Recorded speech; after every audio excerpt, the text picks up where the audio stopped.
Ay, siento que el sol me está quemando el cuerpo.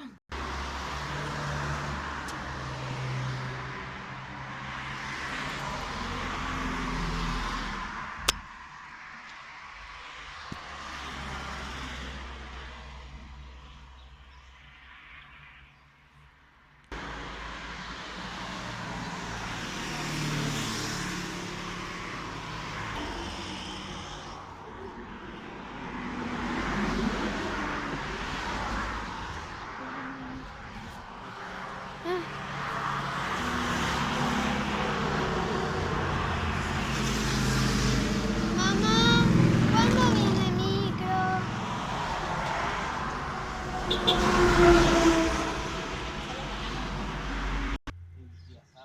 Sábado y domingo fue. Encima me supone mañana, mi marido se lo voy a ir a dejar él en el auto.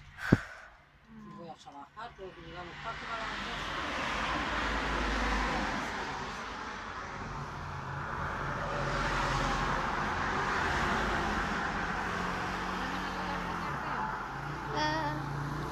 ¿Qué es esto?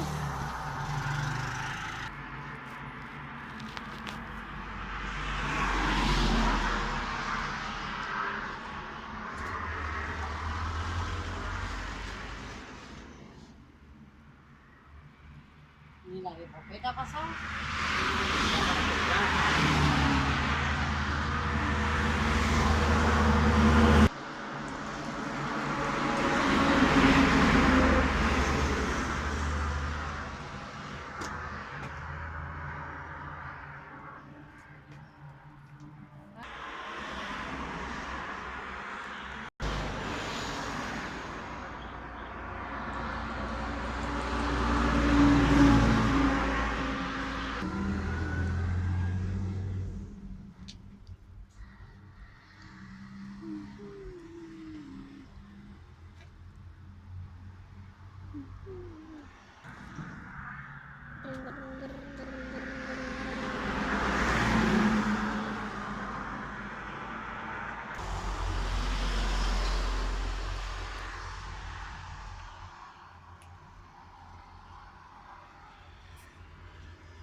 Es un trabajo.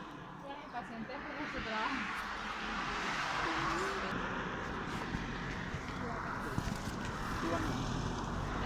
Yo subo de la última porque tengo que bajarme aquí en la viña. Ya.